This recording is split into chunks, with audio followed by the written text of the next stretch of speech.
Welcome to the Crazy Wisdom Podcast. Today, my guest is Nat Sharp. We've been longtime friends on Twitter. He interviewed me a couple months ago, and I'm doing a podcast roulette. So I just built up an email list of a couple hundred people, and I sent out a random last-minute email saying who wants to join right now on the live stream. And Nat was brave enough to go wherever this is going to go. So welcome, Nat. It's good to be here. Yeah, brave or foolish. I don't know. It depends what kind of questions you ask, I guess. Yeah, we'll go right into it. So for the last month, you took on this challenge where you were only going to tweet about a concept, and you asked your Twitter followers before this, what concept should I tweet about? And they came up with NaN, so not a number, which is this ridiculous arcane JavaScript thing. What did you learn from only tweeting about one ridiculous subject for 30 days in a row? It got old pretty fast. That's one thing I learned. I think the quickest takeaway was that Twitter really is best when it's more of a kind of conversation, kind of a little more back and forth. It was hard not being able to respond to like other tweets I saw on my timeline. But your tweets, different people's tweets that were really interesting. But if I replied, I had to somehow tie it into not a number, which I did a few times, so it was fun. But so that was kind of the negative. But the positive side really was just I like the limitation, or they say limitations actually boost creativity, right? So I did see that. Like I learned more about not a number. I learned more about JavaScript, and so yeah, it was good. It made me lose quite a few followers, probably about 50 or so. But I also gained followers too, so it balanced out. It's really interesting because right now I'm in front of this new live stream software, and so I see how many people are watching it, and it's so interesting that these social media companies have basically put that as the thing. Like they show you all the numbers, and so I downloaded this thing for Twitter that I can only use on my computer, which I removed all the numbers from my life, and it's great because even right now I can see this draw to trying to keep this conversation interesting enough for these people to watch. And then I was like, wait, give that up. That's useless. It's going to make it worse if I try to do that. And so it's something about observed, and maybe we can get into like quantum mechanics and stuff like that. But if you know something, like it's just such bullshit. Like we're always, as human beings, we're so just tied to the irrelevant bullshit of our everyday lives. How do you deal with the constant stream of bullshit that is required to live as a human being? Yeah, that's a great question. How do I deal with it? I think I think it really helps being married to a sane person. So I saw a great quote recently that said, "Marry for sanity, not vanity." And that was like when I think of like my relationship with my wife Martha, like she is super, like we don't agree on everything, but she is super level-headed about certain things. She's super, we have a super trusting kind of relationship, and I think that's one thing that really helps ground me.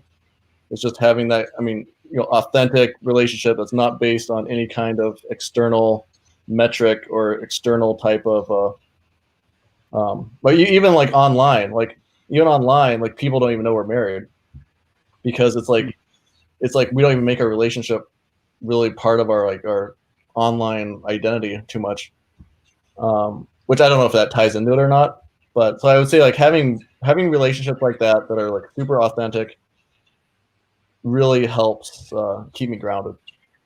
So how do you find out what is real?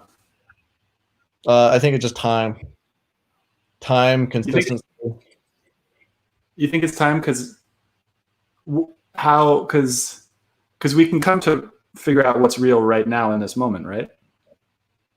About some things, maybe, possibly. Yeah, but not so propositionally. Like John Vervaeke talks about propositional knowledge and perspectival knowledge, and propositional knowledge is like a fact about China or something like that. Like China has 1.3 billion people.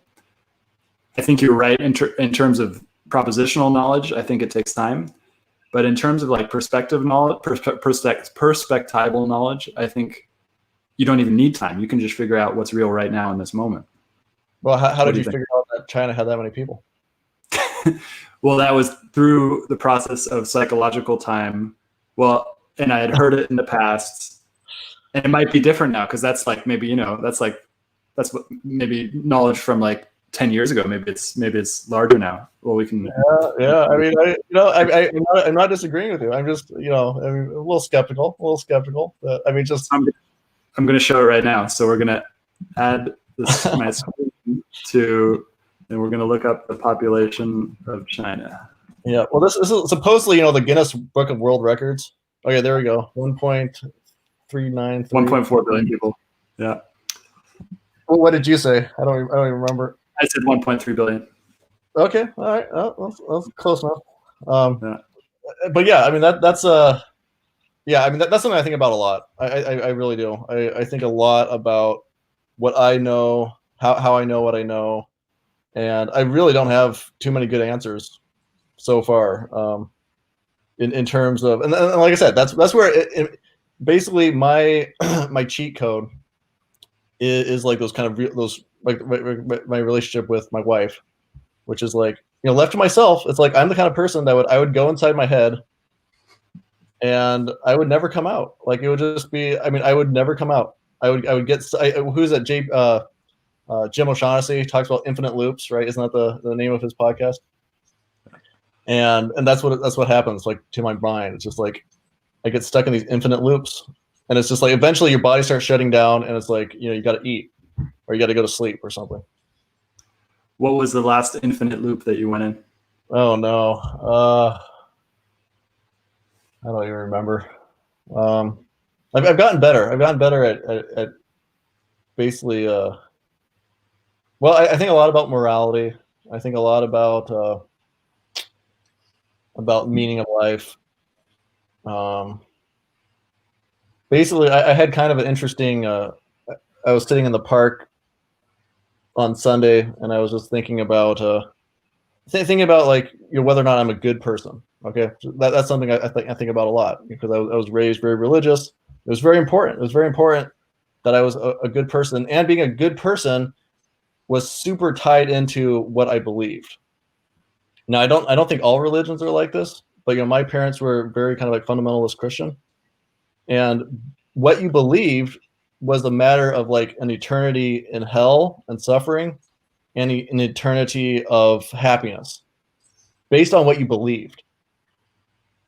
So like my mind is like so, and this is I think even like Nietzsche talks about this, or someone talking about Nietzsche, or basically the idea of like the Protestant kind of obsession with knowing basically led to people like Nietzsche who's like examining himself and being like, well, how do I really know? How do I know? How do I know? How do I know? And anyways, it basically I was realizing yesterday or on Sunday that there's certain things I don't need to know the answer to.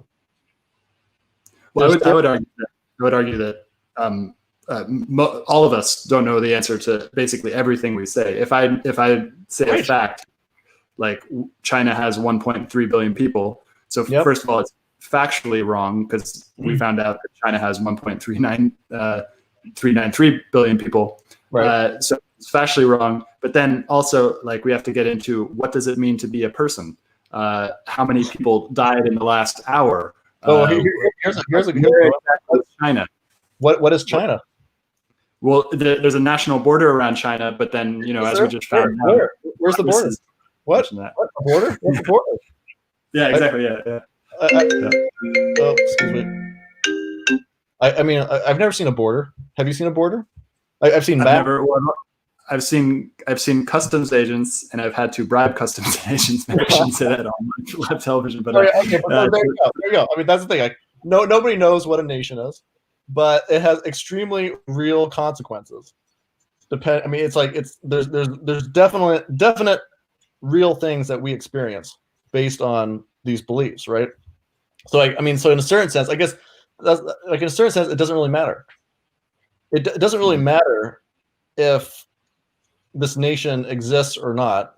If this custom agent is keeping me from going someplace, then it behooves me to play along with him. Right? And or you disagree? no, I want to go back to what you were saying about a good person, because that sounded really interesting. Because okay. I think that's ingrained in most of us. This, because it's not only in a fundamentalist religion, because I think to be a human being means to be religious. And I often think about the difference between religious and spirituality. It's like spirituality kind of has this more openness to it that you don't really know, but religion forms these beliefs around what common values between different people. So I didn't grow up in a fundamentalist church with I did grow up Christian, but that wasn't the biggest part of my influence. It was a big part, but it wasn't the biggest. But then I did grow up in Northern California, hippie liberal culture, which thinks everybody's opinion should matter. We should really kind of figure out exactly and environmentalism, all these different things. And so I have this image in my head of what a good person does. A good person recycles. A good person, is courteous to other people. A good person tries to get all these different points of view. And then I've been finding out in the last year that that's like, I didn't come to those out of some sort of rational discovery of the truth. And like, I just came from them from this, like, just like everybody's saying that's what a good person is. And the problem I'm running into is that we have these images in our head of like, oh, this is the thing that I need to do to be that good person in the future. Yep. But that makes the separation right now. It's like, and then we have all these abstract situations like, but what if COVID-19 is here right now and and it's gonna go outside and I'm gonna get it and all this different stuff. And it's like, so we have all these images in our head. And then this is what I was trying to say earlier about getting back to reality, is that like, how do you know what's real? Real in this moment, none of these things exist. If I really kind of look into it, all of these things are empty and meaningless. And like, yeah, things are good kind of markers, so that if I meet somebody on the street, I can kind of like figure out a way that we can both communicate and it'll go kind of smoothly. But the minute an edge case comes around and something goes unexpected, it's like, well, what do I do then? And that needs to be left up to the moment rather than some sort of preformed belief. Yeah, I like that. Yeah. So, and like I said, like I've been going through this whole process of basically just unlearning my views on morality and basically, realizing that in terms of being a good person, it's not something I can it's not even something I can figure out ahead of time. And that's what you're saying. It's like, there's certain heuristics that I try to follow, but it's like, I just realizing it's not like the scientific problem that I can somehow find the formula to, and then just replay that, every single day, and then I'll be set, I'll make it. And this is where, like, even if you look at theology, like the people that really got into theology, like hardcore, like St. Thomas Aquinas, or these like super smart people that in our day and age probably would have been like, scientists or, inventors or something. They were, they pushed the envelope, but they never could find those lines either. I mean, it's like, even they admitted, like, like St. Thomas said, like, everything I've made is straw, or everything I've written is straw. It's like, he even reached the end of that logic where it just didn't, he couldn't reconcile the cognitive dissonance of like these, and it's so, anyways, it's like, but yeah, religion aside, it's like, it's not even a religion. It's like science, scientists, like the famous idea of like, science it progresses generation by generation. It's like, because science then turns something into a belief, and then exactly. As that science ages, then they create a belief structure over what they found to be true. And because of neuroplasticity, the neuroplasticity declines as we get older, unless they take a lot of psychedelics, and then you're left with a belief system, which then needs to be destroyed in the next generation. And this is why another reason we can't really judge people 300 years ago for their behaviors, because it's like, yeah, we're doing the same thing. It's like, we're going to be under the same, like, we're fucking up just in the same way. So like, I think a better belief would be to realize that being a human comes with limitations, and that we're never going to get it right, never going to get it perfect, and just kind of like got to figure it out, and you got to stop paying attention to the images. Here's the thing, though. Here's the thing that the big question I have. Okay, it's like, as far as I can tell, like religion and beliefs, all these things are kind of useful to the individual, but they seem to be vital to a group. They seem to be like a foundational ingredient to any kind of group action. Or what do you think? I mean, it just seems like having these concrete, simple beliefs is what enables people to actually work together. Yeah, no, I think you're right. And I don't have a good answer for it. I've been recently interested in the neurobiology of group behavior, because I've thought a lot about neurobiology of individual behavior, but we are social beings, and social beings are very social. And so, yeah, I think you're right.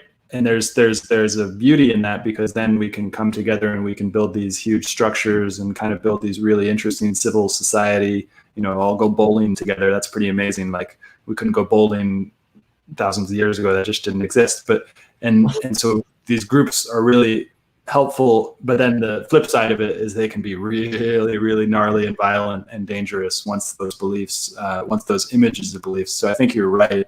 And I kind of tend to think of myself as an individual. So sometimes I'm always against the group. I don't like being parts of groups, and I think groups are really violent. But at the same time, it's like, if I want to do anything meaningful and really impactful, maybe I need to do it in a group. Maybe I don't. I don't know. I think I've been thinking a lot about Ramana Maharshi, because Ramana Maharshi is a Indian saint that had this experience at the age of 16, where he basically had an ego death, a full-on ego death, where the ego essentially stopped, and he's like, all right, well, I'm going to a mountain, I'm going to that mountain, and he's just started sitting in bliss in a cave for like 4 years, and ants started to bite him.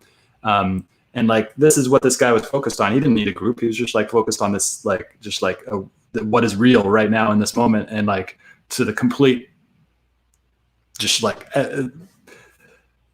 rejection of everything that humans say you need. He was sitting in a loincloth in a cave for 4 years, and he was blissed out for the entire time. And it's so he didn't have a group, but then once he did that and he spent a lot of time, people started coming to him, and they would just hear about him, and they would come to this thing, and then he just set up this ashram and everything like that.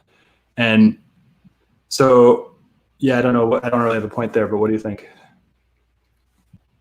Yeah, I mean, that's like good for him, I guess. I mean, it reminds me of, I just read, everyone's talking about Siddhartha. Is it Siddhartha? What's the by Herman Hesse? So everyone was talking about it, so I read it, and it reminds me of that moment where he meets the Buddha, and he's like, he sees what the Buddha has, but he says, well, you didn't achieve this by listening to your teachings. Why should I do that? And I mean, it was fascinating, because in that story, the Buddha basically agreed with him. He's like, yeah, I mean, these people are gonna learn. I mean, I'm basically trying to alleviate the suffering of the world, but I'm not giving them what I have. So I thought that was fascinating to me. But once again, the consequence of that is that Siddhartha leaves. Like, he doesn't stay with the group. He doesn't belong. And like the part of me that was raised, like, I was raised in a commune. I was raised in a commune of 30 people. We didn't have any like personal, and we had some private property, but all our income was shared. I had 25 cents a week as my allowance growing up. But I was living with my siblings, my parents, there was a couple, like some cousins, and then there was other people that were unrelated. And that was my life. We wore funny clothes. The women wore dresses. I wore suspenders. It was basically like the Amish, except we had computers. So you were connected to the internet? I was, yes. And that was a very important part of my life. And then what was the moment? Did you leave that experience? Did you leave that experience in a way that they accepted, or did you have to fight your way out? No, it was actually, I mean, I was basically kicked out almost. Well, no, I'll tell you a story. I'll tell you a story. I was homeschooled, of course. I went to this film school for about a year. I had classmates, they were kind of going off, starting little companies, production companies. I just went back, worked for the business that we had. Then this young woman joined our commune, and she and I really hit it off. We made a movie together. She'd always wanted to make a movie, so we were like, okay, I know how to make movies. So we did all the costumes, got our friends involved, and during that creative process, we kind of fell in love with each other, and we got married in the community. And we had our first child in the community, and it felt really good. It felt like I was carrying on this tradition. I was passing. It was like this. It felt so right to be part of this tribe that I had been raised in, that had been started by my grandfather. Now was being run by my parents, and I was basically bringing another generation in. But then we kind of ran into some conflicts with my parents. My wife kind of wanted more freedom, and so it was a mutual decision. Like, we just said, well, why don't you guys try living on your own for a year or so? And I remember sitting on the couch, and it was like I was almost catatonic. Like, I had never even really considered the idea of leaving. Like, I didn't know what I was going to. I just had no like real world skills, like in terms of at least getting a job or taking care of myself. But I think the deeper thing, like, I eventually figured that out, but like the deeper thing was identity. Like, I had basically outsourced my identity to the group so much that the idea of leaving it and being my own like person just didn't, like, no, like, what? Like, you can't do that. Like, that doesn't make sense. Like, who I am is in relation with these other people. Who I am is like what these people tell me I am. So yeah, that was the beginning. That is so interesting, because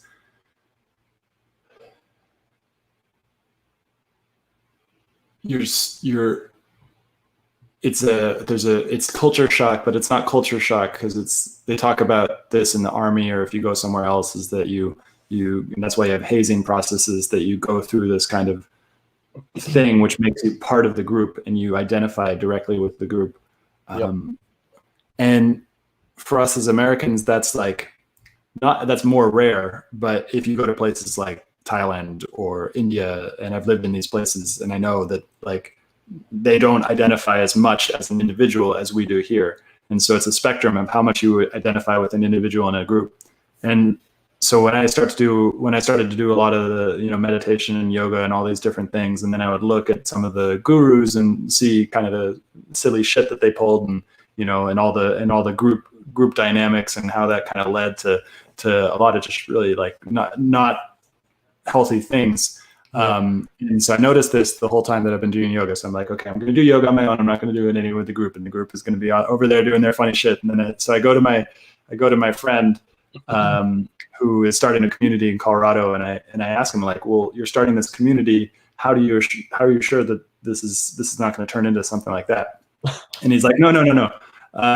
We don't create followers here. We create leaders. So I think a healthy group is, what's that? Oh yeah. Keep going. Yeah, I think a healthy group is one which allows the individual to be the individual as well, but then also allows them to have that group communitas, which John Vervaeke talks about as well. And so I think there's a balance between, and like, that's why I think it's so interesting that Western rational Enlightenment philosophy came around with this emphasis on the individual, and then like most other cultures have this emphasis on the collective. And now they can both meet, because I don't think either one is right, and I think you need both in order to live a healthy life, because you can get into some codependent shit when you're only in the group, and when you only identify with the group, and you're not able to kind of actualize yourself as an individual. But if you're only an individual, then it leads to narcissism and all this other ridiculous stuff. So yeah, right. But of course, now once again, you're just talking about like being very individualistic. You're talking about the individual's well-being as the most important thing. Accurate. Isn't that fascinating? Because a lot of cultures wouldn't agree with you. They'd be like, no. You can have a few mentally ill people as long as the group is secure. The group is stable. I'm very lucky that my experience was not very cult-like in terms of like, that we did interact with people outside the group. We didn't have a very strong, it wasn't a super strong, like, looking down on other people. But reading like the experiences of people that did leave cults, I can identify with a lot of it. Just the kind of that culture shock, the lack of meaning, the lack of purpose, the looking for someone to tell me what to do. So I'm very skeptical. I'm glad that your friend is creating a community of leaders. I'm personally skeptical whenever I hear that kind of language. I mean, it just reminds me of being in corporate America, and it's like we're all leaders as long as you do what I say. Like, how many leaders do you have under? I have 500 leaders under me. Yeah, they do exactly what I say. But yeah, I mean, and I agree with you. It's like I think it has to be both. But it's like, but my problem is that like coming from that commune experience, I experienced things in there, positive things that I have not experienced outside there, and I'm very skeptical that I ever will. And in my mind, it's like I don't know if there's a way you can have both. Like I just don't. I'm not sure. I'm not sure that you can have both. Like the flow of community, that part where you can kind of like detach from your own personal worries and hook up with this larger sense of self. Is that what you're talking about? I think so. Yeah. I mean, just like just the little things of like, I mean, just being with the same people for 20 years. Like just the kind of in and out, just that stability and like whenever someone would leave or whatever and, go off, and it was always like, it hurt, it was like they were wrenching and like when the analogy I used when I left, it was like wrenching roots out of the ground, that were intertwined with all these other roots. It was like rip. I mean, people that get divorced probably, experience something like that. So yeah, I don't know. I mean, just like, being together, singing together, but it's like the deeper thing of knowing that I am basically at the center of the universe. Like we had our mission, we had, we were like close to God. We were doing these radical things, and I mean that's hard to give up. That's really hard to give up. And that's, I mean, in a sense, you got a taste of what it was like, back in the day. If you had a tribe of people in a hunter-gatherer type of situation, everybody was like one. It's like one unit where it's like everybody knows exactly what they need to do. Everybody has the same myth. And then you got these other tribes. Sometimes you fight with them, sometimes you ally with them, but really, like, we know what's true. We know that this God and all those things happen. Here you go. I grew up in North Dakota. Dakota. Do you know what Dakota means? I don't know what it means, but I know it's a tribe though too, right? It means the people. Yeah. It means us. Like that's weird. Like you said, like, I mean, I didn't even get like. My experience was not even like as deep as that, because like I said, I had the internet. I knew people that weren't living like us. I knew people that didn't believe. I mean, most people like I knew believe the same religion as us, but it was still, it was not. I mean, like those people, like in those tribes, are probably the happiest people that have ever existed.